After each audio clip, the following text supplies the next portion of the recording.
안녕하세요. 북두시민혁명군의 전영돈입니다. 브라이언 마이어스 동서대 국제정치학 교수의 세계일보 인터뷰를 읽었습니다. 결론부터 말하면 북두시민혁명군과 100% 같은 생각입니다. 왜 그런가 하면은 혼자 우스갯소리로 생각을 할 때 북두시민혁명군이 부산이 고향인데 브라이언 마이어스 교수의 제2의 고향도 부산이라고 하니 지역 정서가 같아서 그런 것 같기도 합니다. 또 하나는 세계일보 인터뷰 기사에 달린 댓글에서 나오듯이 브라이언 교수의 주장이 자유우파의 사상이라는 것에서 북두시민혁명군도 자유우파의 사상을 따르고 있으니 두 생각이 같다는 그런 생각입니다. 브라이언 마이어스 교수는 미국인으로서 독일에서 공부하여 러시아학 석사와 독일 튜빙겐 대학에서 한국학 박사학위를 받은 부산 동서대학 교수입니다. 브라이언 교수의 인터뷰를 소개하자면 첫째로 한국은 공화국에 대한 정체성이 없다는 것입니다. 이것은 북두시민혁명이 주장해왔던 것인데 개인주의인 자유주의와 공동체인 국가에 대한 그 이중적 구조에 대한 이해가 부족하기 때문에 한국이 공화라는 의미를 잘 이해하지 못하기 때문입니다. 한국의 자유민주주의 국가 이러니까 개인의 자유에만 매달려 있는데 그래서 그 공화라는 그 의미를 잘 이해를 못해요. 그러므로 공화란 자유민주주의의 필수적인 요소입니다. 공화라는 것은 자유민주주의와는 다른 개념을 가진 것입니다. 즉 자유민주주의라는 것은 자유와 민주주의는 같이 가는 것이지만 자유와 민주주의도 개념이 다른 겁니다.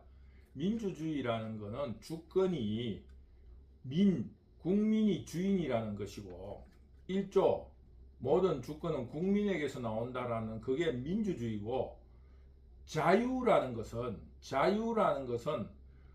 개인주의로서 개인이 하고 싶은 대로 하는 그런 것을 의미하는 겁니다. 그런데 공화라는 것은 이 두 가지의 개념하고 또 다릅니다.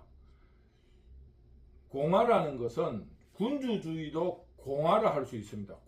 공이라는 건 뭐냐면 공동체라는 것입니다. 공동체. 그 다음에 화라는 것은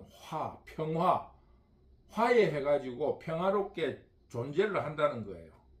그러니까 자유주의와 공화는 조금은 서로 갈등 관계에 있습니다. 개인주의가 자기 마음대로 하고 싶은데 공화가 붙음으로써 자유주의에 일정한 제한을 받는다 이런 의미가 있습니다. 그러므로 이 자유주의와 공화주의는 서로 개념이 상반된다고 할 수 있습니다. 극단적으로 말하면. 그래서 자유라는 것은 개인주의로서 자기가 하고 싶은 대로 하는 거지만은 공화주의는 공동체를 평화롭게 유지하기 위해서 자유에 제한이 가해지면서 개인에게 자유와 함께 권리와 의무가 부여되는 것을 공화라 하는 것입니다. 즉 자유주의가 공화를 만남으로써 자기 절제나 또 공동체에 대한 권리와 의무 그리고 헌신을 해야 하는 것입니다. 쉽게 말하면 세금을 내는 것은 공화주의를 유지하기 위해서 하는 것입니다. 물론 개인의 자유를 보장받기 위해서 그 세금으로서 그 개인의 자유를 방해하는 것을 배제시키는 경찰이나 이런 것을 유지시키는 것도 세금이지만은 그 자유를 발휘하게끔 그 자유를 간섭하는 것에 대한 그것을 배제시키는 그것 또한 공화제 때문에 그런 것입니다. 좀 못 알아듣는 질문이지만 공화라는 의미를 이해하셨는가 모르겠습니다. 자유와 공화. 그래서 대한민국 자유민주공화국이라면은 자유민주공화국이란 세 개가 다 그 개념이 다르다는 것을 여러분한테 조금 어렵게 설명을 했습니다. 그런데 이런 한국은 자유민주주의라 하면서 자유에 대한 개념이 약하고 또 북한과의 상대적인 어떤 그것을 뚜렷하게 대립적으로 표현하다 보니까 자유의 액센트가 가 있는 것 같아요. 그런데 국가라는 것은 어떤 의미에서 보면 자유보다 공화라는 데 더 큰 액센트가 있다는 것을 한국 국민들은 잘 이해를 못하고 있습니다. 북두시민혁명군이 볼 때 이런 이중 구조를 한국 국민들이 잘 이해를 못하고 있는 것 같아요. 그러니까 자유가 지나치게 한국 국민들에게 강조되고 있다. 또한 민주라는 데 있어서 민주도 공화국이라는 개념에 들어가면은 일정한 제한을 가지는 겁니다. 민주라고 민이 주권을 마음대로 행사할 수 있는 게 아닙니다. 그 공동체가 평화롭게 존속할 수 있는 범위 내라는 것이 거기에 제한적으로 작용하고 있다는 것을 한국 국민들이 정확하게 잘 이해를 못하고 있어요.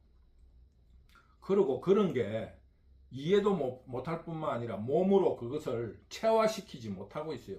그래서 어느 이야기에는 누구나 이렇게 그 이야기를 할 때 싸우든가 하면은 나는 내가 자유로 하는데 왜 말이 맞느냐. 이거는 민주공화국이라는 거, 자유민주공화국이란 말이 붙으면은 내가 내 자유롭게 하는데 왜 말이 맞나. 내 자유인데 이 말은 어폐가 있고 틀린 말입니다. 그런 이야기를 하면 여러분들은 이해하실는가 모르겠습니다. 그러면서 여기서 공화국이라는 국에서 그 공동체의 공이라는 게 국가라는 뜻입니다. 그래서 국가라는 뜻으로 그 공화를 위해서 법을 만들고 대통령을 뽑고 또 이런 공화를 하기 위해서 경찰이나 군대, 검찰 등의 물리적인 통제를 가하는 이런 단위를 딱 정해놓은 것이 국가다. 이렇게 이해하시면 공화라는 개념을 아실 겁니다. 자유라는 것은 내가 전 세계 아무데나 가서도 누릴 수 있지만은 공화라는 말이 붙으면은 아랍 공화국이라면 아랍에서도 공동체를 지키기 위한 법이기 때문에 그 공화국 나라에 가서는 거기에서 요구하는 공화의 원칙 혹은 공화를 하기 위한 법에 따라야 되는. 그래서 우리나라에도 우리나라 대한민국이란 나라의 단위, 그 공동체를 엮어나가는 단위를 국이라 할 수 있습니다. 조금 길게 설명을 하게 됐습니다. 그래서 한국 국민들은 그 공화라는 그 정체를 잘 이해를 못하고 있더라. 이런 거를 말씀드리는 겁니다. 그러면은 어떻게 되겠습니까? 공화라는 게 없어지면은 그게 집단주의가 되고 뉴라이트에서 말하는 종족주의가 되고 지역주의가 되고 가족 이기주의가 되는 것입니다. 그 국이라는 단위가 지켜지지 않고 공화라는 게 가족 이기주의로 좁아진 가족이라는 공동체만 평화롭게 살면 된다. 또 혹은 우리 당파라는 공동체 우리끼리만 잘 살면 된다라는 공화라는 범위가 좁아지는 거예요. 그래서 공화국이라는 것에 대한 정체성이 대한민국 사람들에게 없다. 이런 것을 마이어 교수가 지적한 것입니다. 그런데 그것이 왜 그런가 이렇게 생각해 보면은 한국에는 과거 역사에서부터 역사적으로 과거는 너무 멀리 가지 말고 조선시대만 이렇게 살펴보더라도 왕조국가에서 국가가 백성들에게 베풀어 준 것도 없고 부역만 잔뜩 짓기 때문에 국가에 대한 긍정이 없습니다. 국가는 나를 혜택을 준다든가 보호해 준다라기보다 국가는 수탈하는 기관으로 마누라도 뺏기고 노비도 뺏기고 예를 들면은 그렇기 때문에 국가에 대한 부정적인 시각이 한국 국민들의 뇌리에 DNA로 박혀 있기 때문이고 부역만 잔뜩 지니까 세금 내야 되지 그 성을 샀는데 군대로 불려가야 되지 특산물 내놔야 되지 법도 없이 그 동네에 그 자기 마음대로 하지. 그리고 또 하나 우리가 역사적으로 지적해 볼 수 있는 게 일제가 한국을 비판할 때 역사적으로 비판할 때 한 이야기인데 한국은 봉건제를 거치지 않았다. 저 왕 밑에 제후국들이 있어서 제후국들끼리 자기 영토라든가 혹은 권리를 지키기 위해서 엄청나게 싸우잖아요. 그걸 전국시대라 하기도 하고 그 어떤 왕이 무너지면 그 제후국들끼리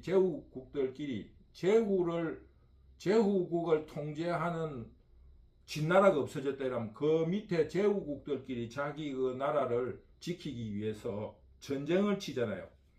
그러면은 그 제후국을 지키기 위해서 백성들이 전쟁을 치러 나가고 또 그 승리에 의해서 보상을 받고 이런 역사적인 과정을 거침으로써 국가에 대한 헌신이라 하는 의무라는 게 그 공동체 일원으로서 체험을 해야 되는데 우리나라는 그런 국가에 대해서 자발적으로 헌신할 아무런 이유가 없었습니다. 그냥 백성들은 부르면 나가야 되고 죽으면 끝이에요. 승리를 해도 그 왕조나 그 국가를 세운 그런 데서 농공행상이 이루어지지 밑에 백성들이 불려나가는 군졸들에게는 아무런 혜택이 돌아오지 않는 거예요. 그렇기 때문에 어떤 국가에 대한 공동체에 대한 공화라는 개념이 한국 국민들에게는 역사적으로 DNA로 박혀 있지 않습니다. 그런데 이런 공화라는 개념이 1948년 정부가 수립되면서 대한민주공화국 이렇게 딱 정해놓고 공화국이 법령적으로 강제로 실시되었기 때문에 이 공화라는 게 무슨 말인가 모르고 그냥 이제는 양반들 말을 안 듣고 당신네들 마음대로 자유롭게 하라는 그 설명을 해주니까 자유에 대해서 방점이 찍혀 있기 때문에 공화, 즉 공동체에 헌신해야 된다. 그리고 이 공동체를 헌신할 뿐만 아니라 공동체를 유지하기 위해서는 개인 각자가 가지고 있는 자유도 절제해야 된다. 이런 거에 대한 그 인식을 누가 몸으로 가르쳐 주고 몸으로 배우지를 못한 거예요. 그렇기 때문에 이런 이중적인 구조, 개인과 공동체라는 이중구조에 대해서 이해하지 못하고 따라서 자유와 공화에 대한 갈등으로서 사회 혼란만 커졌다고 봅니다. 지금 현재 브라이어 교수가 말했던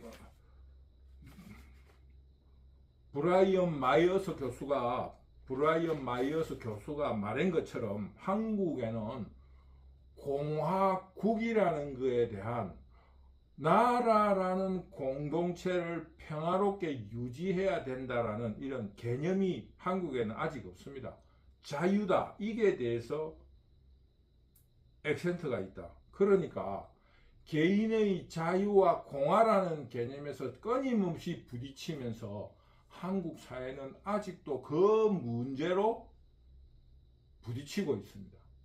그러다 보니까 공화라는 개념이 국이 아니고 종족일 수도 있고 자기의 당파일 수도 있고 그 당파 간의 공화 혹은 소지역주의의 입장에서의 공화, 내가 지역을 위해서는 자유를 버리고 공화를 유지하려는데 공화국이라는 개념이 없다 보니까 당파가 일어나고 종족주의적으로 자기 집단의 이익에 매몰되고 부정부패, 우리 가족이라 하는 그 어떠한 공동체의 공화에 집중함으로써 사회가 혼란스럽다고 북두시민혁명군은 주장합니다. 그래서 그 마이어스 교수의 인터뷰에 대해서 굉장히 긍정하는 편입니다. 둘째로 집단주의입니다. 이것은 앞에서도 지적하고 지금 설명하고 있는데, 공화국, 나라의 공동체를 평화롭게 유지해야 된다는 정체성이 약하기 때문에 나라의 공동체가 아니고 집단의 공동체, 가족이기주의, 당파주의, 종족주의, 지역주의의 공화를 추구하는 집단주의가 한국에 굉장히 심하다. 이렇게 마이어스 교수가 지적했습니다. 그것은 아까 말한 대로 공화국에 대한 정체성이 약하기 때문입니다. 그것은 한국에서 앞에서도 지적했다시피 역사적으로 봉건제인 제후국을 겪지 않았기 때문에 인간의 사회적인 동물이라는 본성으로서 집단을 추구하는데, 이것이 국가가 아니고 집단으로 표시될 수밖에 없다는 겁니다. 그러니까 그 앞에서 말했다시피 공화국에 대한 정체성이 약한 것 때문에 일어나는 겁니다. 즉 국가라는 개념에 대한 국가에 대한 헌신이라는 개념이 약하니까 그 집단이기주의, 가족이기주의, 당파주의 이렇게 표시되고 있다. 그것이 또 조금 다르게 표현된 것이 집단주의다. 공화국에 대한 정체성이 약함으로써 국이 아니고 집단으로 나타났다 할 수 있다. 북두시민혁명군은 이렇게 설명하는 것입니다. 그런데 인간은 혼자 살 수 없기 때문에 국이라는 개념이 약하니까 집단으로 나타나는 것이다. 이렇게 생각합니다. 그리고 이런 의미에서 지금 한국은 여기 지금 마이어스 교수가 지적한 공화국에 대한 정체성이 약하다는 이 말을 다른 말로 표현한 것이 뉴라이트가 말한 종족주의입니다. 우리 지금 국민들은 뉴라이트의 종족주의가 뉴라이트가 처음 쓴 걸로 알고 있지만 북두시민혁명군이 논문이나 책을 읽어볼 적에 이미 1945년쯤 되는 글에서도 이미 종족주의라는 말이 나타나고 있으며, 이것은 외국의 논문에서 인용된 것으로 제가 추론하고 있습니다. 아직 그 근거를 나의 기억으로는 지금 찾지 못하고 있는데, 북두시민혁명군이 여러 가지로 책을 읽은 기억으로는 이게 1945년도에 이미 종족주의라는 말이 드러나고, 이 종족주의라는 것은 우리나라에서 나온 것도 아니고 외국 논문에 이 글을 읽었던 기억이 있다는 것을 여러분께 밝혀주는 것입니다. 이것이 바로 마이어스 교수가 말한 공화국이라 하는 정체성이 약할 때 나타나는 현상이라는 것을 제가 여러분한테 알려드리기 위해서 이런 제 희미한 기억을 여러분에게 말씀드립니다. 그런데 이런 공화에 대한 문제는 앞에서 지적했다시피 이 집단주의는 앞에서도 지적했다시피 한국에서 국가가 헌신한 그게 없고 부역만, 의무만 짊어지기 때문에 국가를 기피하거나 회피하고 집단주의로 발전해 나간 것입니다.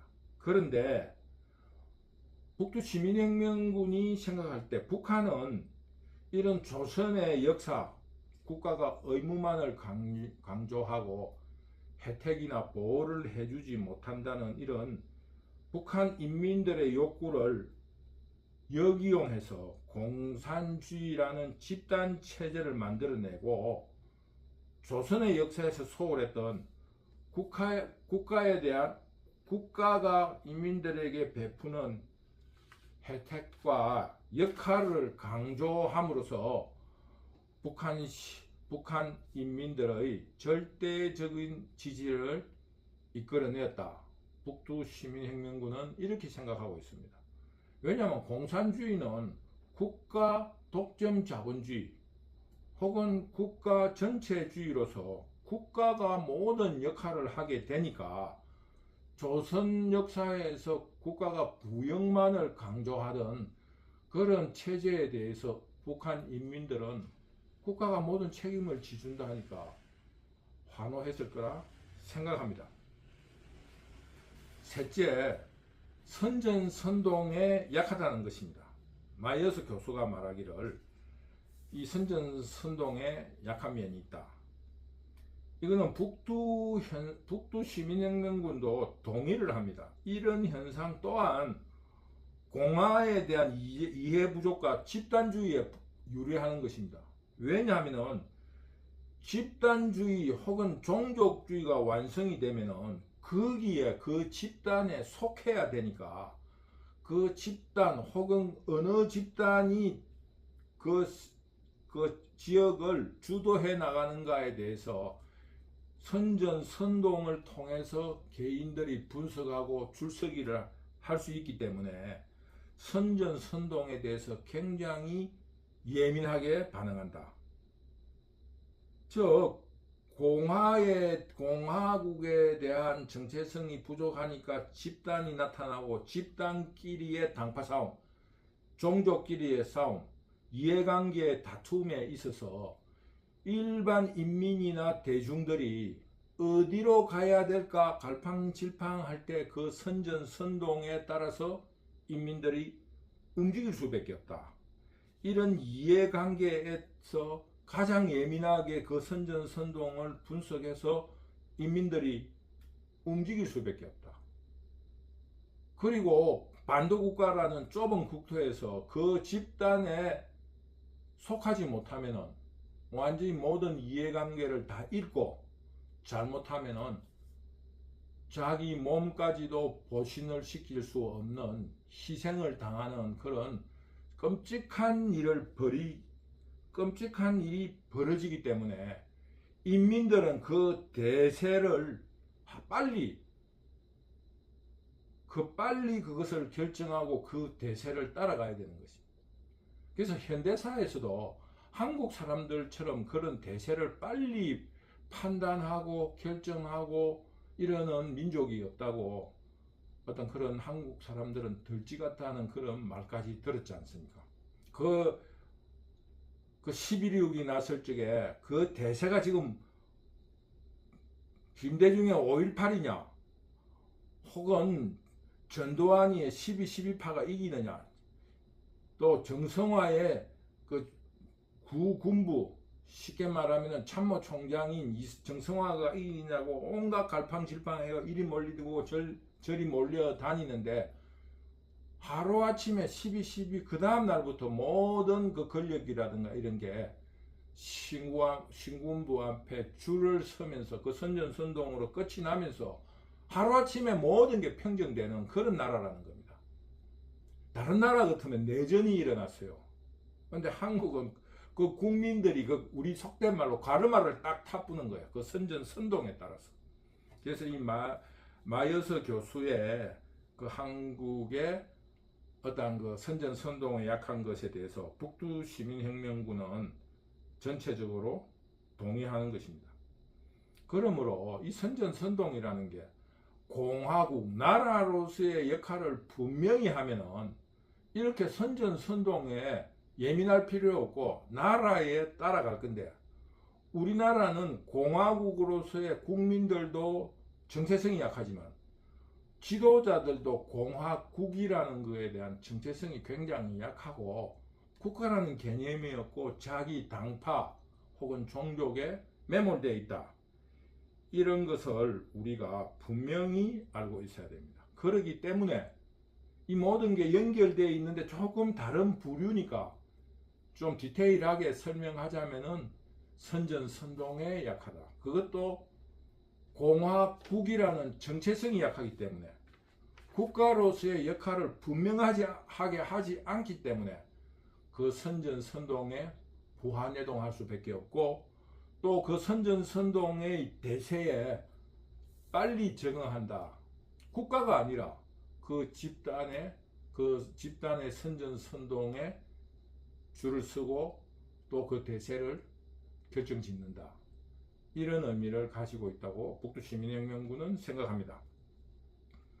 넷째로 북한은 공산주의와 주체사상을 주장하고 있고 그것을 자기들의 정체라고 말하고 있지. 실질적으로는 전근대적인 세습체제인 군주제입니다. 그러면서 혈통을 강조하면서 군대를 우위로 놓는 체제를 유지하는 거구주의를 할 수 있습니다. 그러니까 군대라든가 사회의 어떤 출세도 그 혈통에 따른 거예요. 조금 그게 다른 나라는 계급이라 할 수 있는데 북한은 계급도 아니고 완전 혈통이에요. 쉽게 말하면 백두혈통, 혁명혈통, 뭐 이런 혈통에 의해서 그 어떤 사회의 어떤 체제가 유지되는 아주 거구 체제입니다. 그렇기 때문에 북한은 공산주의도 아니고 주체상하고도 아무 상관이 없는 나라입니다. 그냥 그 정치적인 슬로건으로 존재하지 실질적으로 국가가 운영되는 것은 무엇이 주체입니까? 러시아에 매달려 있고 중국에 매달려 있는데 아무 주체의식이 없어요. 그러면서 체제는 가장 거구적인 그 현상을 보인 일본의 군국주의처럼 군이 우위를 장악하고 있습니다. 그러니까 그 북한은 군국주의, 즉 군대를 우위로 한 거구 집단 체제를 가진 혈통세습제의 군주국가입니다. 좀 복잡하게 이야기하자면. 그리고 이런 마이어서 교수의 북한에 대한 평과 함께 그러면은 한국은 어떻게 되어 있나? 한국 또한 반일을 중심으로 한 강한 민족주의를 바탕으로 한 극단적 집단 체제를 추구하는 나라입니다. 쉽게 말하면 민족주의에 바탕한 극단적 집단 체제입니다. 그래서 우리나라는 자유민주주의 국가라 할 수가 없어요. 그래서 북두시민혁명군이 시민혁명을 일으켜서 우리 대한민국을 선진한국으로 만들자는 슬로건을 내걸고 이런 보잘것없는 참 힘을 쏟고 있는 거예요. 그런데 좀 더 나아가가지고 우리나라에서 민주헌법에 가장 가깝다는 87 체제, 아주 성공한 체제예요. 왜냐하면 한 40년을 이끌어 왔으니까. 그 87 체제가 어떻게 됐나 하니까 그 어떠한 국가로서 좌우의 균형을 이룬 그런 헌법이었는데 그 좌쪽에서 북한을 추종하는 종북 세력들이 권력을 잡으면서 한국이 도리어 자유민주주의 국가라는 그 헌법적인 규정에도 불구하고 사회주의 체제 혹은 공산주의 체제를 지금 모방하고 있습니다. 간단하게 말하면은 지원금이란 이름으로 국가에서 지금 배급제를 실시하고 있어요. 기본소득이란 이름으로 그 배급제를 지금 실시하려고 지금 실험을 하니 그 사람이 다음에 대통령이 되니 이런 참 반헌법적인 이거는 지금 쉽게 말하면 혁명이고 헌법 부정입니다. 그런 말을 하려고 하면은 헌법부터 바꿔놓고 해야 됩니다. 그렇기 때문에 한국은 지금 북한은 우리가 주장하듯이 북한은 공산주의 국가가 아니고 혈통을 중심으로 한 군국주의적 집단 지도 체제, 집단 공동체 뭐 이렇게 이야기할 수 있는 반면에 한국은 반일을 바탕으로 한 공산주의 국가로 지금 변해가고 있는 거예요. 한국의 어떤 그 지금 민주당에서 한국의 우파들을 거구로 하는데 한국의 우파들은 거구가 아니에요. 거구는 북한 전원 체제를 거구로 합니다. 한국은 지금 공산주의 체제에 가까워요. 그거는 좌나 우나 지금 조금 차이는 있지만 두 부류가 주장하고 있는 그 강도만 다를 뿐이지 둘 다 지금 공산주의 체제를 주장하고 있습니다. 북두시민혁명군이 내답을 주게. 그래서 북두시민혁명군이 모자라는 힘으로 지금 그 유튜브 강의를 하고 있는 겁니다. 그런데 이제 이렇게 한 네 가지의 이야기를 통해서 결론을 대강 내보면은 역사적인 기억이나 혹은 민족의 어떤 DNA에 의해서 그래 된 것인지는 모르지만 남북한 모두가 강한 민족주의를 바탕으로 하고 있습니다. 그러면서 어떤 반도국가의 특징인가 외세의 침략이 많아서 그랬는가는 모르겠지만은 집단을 이루고 있습니다. 국가라는 개념이 아니고 집단, 당파라 할까 지역이라 할까 이런 집단주의를 극단적인 집단 체제를 유지하고 있다. 남한도 그렇고 북한도 그렇고 이런 거에 대한 이것이 브라이언 마이어스 교수의 결론입니다. 여기에 대해서 북두시민혁명군도 100% 동의합니다. 그런데 조금 그 북두시민혁명군은 마이어스 교수보다 한 발 더 나가서 민족주의를 바탕으로 한 집단주의 이게 아니고 민족주의를 빙자한 종족주의다. 그래서 아직 한국은 근대화 자체를 완성시키지도 못했고 더구나 자유민주주의라는 것에 대해서도 국회의원이든 대통령이든 누구든 올바르게 이해하지 못하고 있다고 봅니다. 오늘 강의는 한국의 어떤 이념 혹은 지금 사회체제의 기본에 대해서 마이어스 교수가 말한 것에 대해서 강의를 하고 북두시민혁명군의 생각을 말씀드렸습니다.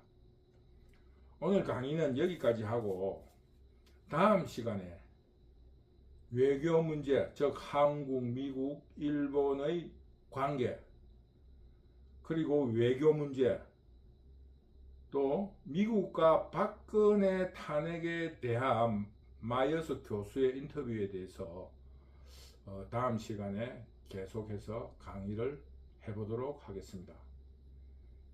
여러분 북두시민혁명군 유튜브를 시청해 주셔서 너무 감사합니다. 감사합니다.